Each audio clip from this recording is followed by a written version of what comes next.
Celebrate the moments of colors. KMT Silks, Perinthalmanna, Kottakkal. Digital survey അപാകത പരിഹരിക്കണമെന്നാവശ്യപ്പെട്ട് Kappur village ഓഫീസിന് മുന്നിൽ ബിജെപിയുടെ ധർണ. ബിജെപി പാലക്കാട് വെസ്റ്റ് ജില്ലാ പ്രസിഡന്റ് പി വേണുഗോപാൽ ധർണ ഉദ്ഘാടനം ചെയ്തു. തൃത്താല ബ്ലോക്കിലെ 7 വില്ലേജുകളായി നടന്നുകൊണ്ടിരിക്കുന്ന ഡിജിറ്റൽ സർവേയുമായി ബന്ധപ്പെട്ടുള്ള പ്രശ്നങ്ങൾക്ക് ഉടൻ പരിഹാരം കാണണമെന്നാവശ്യപ്പെട്ടുകൊണ്ടാണ് ബിജെപി കപ്പൂർ പഞ്ചായത്ത് കമ്മിറ്റിയുടെ നേതൃത്വത്തിൽ കപ്പൂർ വില്ലേജ് ഓഫീസിന് മുന്നിൽ പ്രതിഷേധ ധർണ നടത്തിയത്. ബിജെപി പാലക്കാട് വെസ്റ്റ് ജില്ലാ പ്രസിഡന്റ് പി വേണുഗോപാൽ പ്രതിഷേധ ധർണ ഉദ്ഘാടനം ചെയ്തു. ഡിജിറ്റൽ സർവേയുമായി ബന്ധപ്പെട്ട് പ്രദേശവാസികൾ അനുഭവിക്കുന്ന ദുരിതങ്ങൾക്ക് പരിഹാരം കാണണമെന്നായിരുന്നു ആവശ്യം. ബിജെപി കപ്പൂർ മണ്ഡലം പ്രസിഡന്റ് ദിനേശ് അറവക്കാട് മുഖ്യപ്രഭാഷണം നടത്തി. മണ്ഡലം vice president T V Surendran അധ്യക്ഷനായിരുന്നു.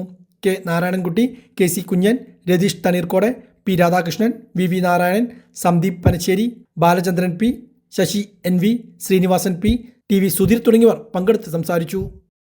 ഈ രാജ്യത്തെ മുഴുവൻ ഭൂമിയും ഡിജിറ്റലൈസ് ചെയ്യുന്നതിന്റെ ഭാഗമായിട്ടാണ് ഈ ഡിജിറ്റൽ സർവേ കേരളത്തിലും നടന്നു വരുന്നത്. മറ്റ് സംസ്ഥാനങ്ങളിൽ പല സംസ്ഥാനങ്ങളിലും ഡിജിറ്റൽ സർവേ നടന്നിട്ടുണ്ട്. ഗുജറാത്ത് അടക്കമുള്ള സംസ്ഥാനങ്ങളിൽ ഡിജിറ്റൽ സർവേ കഴിഞ്ഞ് അത് പൂർണ്ണമായിട്ട് അവിടുത്തെ ഭൂമി ഡിജിറ്റലൈസ് ചെയ്യപ്പെട്ടിട്ടുണ്ട്.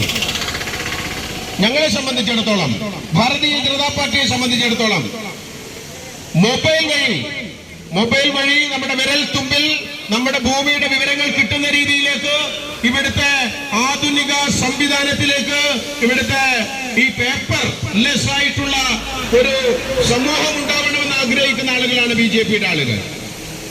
ഡിജിറ്റൽ ഇന്ത്യ എന്ന് പറയുന്ന ആ വലിയ ഒരു സ്വപ്നം, അത് പ്രധാനമന്ത്രിയുടെ ഏറ്റവും പ്രധാനപ്പെട്ട സ്വപ്നങ്ങളിൽ ഒന്നാണ്. ആ സ്വപ്നം പൂർത്തീകരിക്കുന്നതിന് വേണ്ടിയിട്ട് നമ്മുടെ ഭൂമി, ഈ കപ്പൂർ വില്ലേജിലെ മുഴുവൻ ആളുകളുടെയും ഭൂമി ഡിജിറ്റലൈസ് ചെയ്യപ്പെടണമെന്ന് തന്നെയാണ് ഞങ്ങൾ ആഗ്രഹിക്കുന്നത്. പക്ഷെ ഇവിടെ സംഭവിക്കുന്നത് എന്താണ്? ഡിജിറ്റൽ സർവേ ഈ കേരളത്തിലെ 300ഓളം വില്ലേജുകളിൽ ആരംഭിച്ചിട്ടുണ്ട്. ഒരു ബ്ലോക്കിൽ, ഒരു വില്ലേജിൽ മാത്രമാണ് ഡിജിറ്റൽ സർവേ നടക്കുന്നത്. മറ്റുള്ള ബ്ലോക്കുകളെ നമ്മൾ പരിശോധിക്കുമ്പോൾ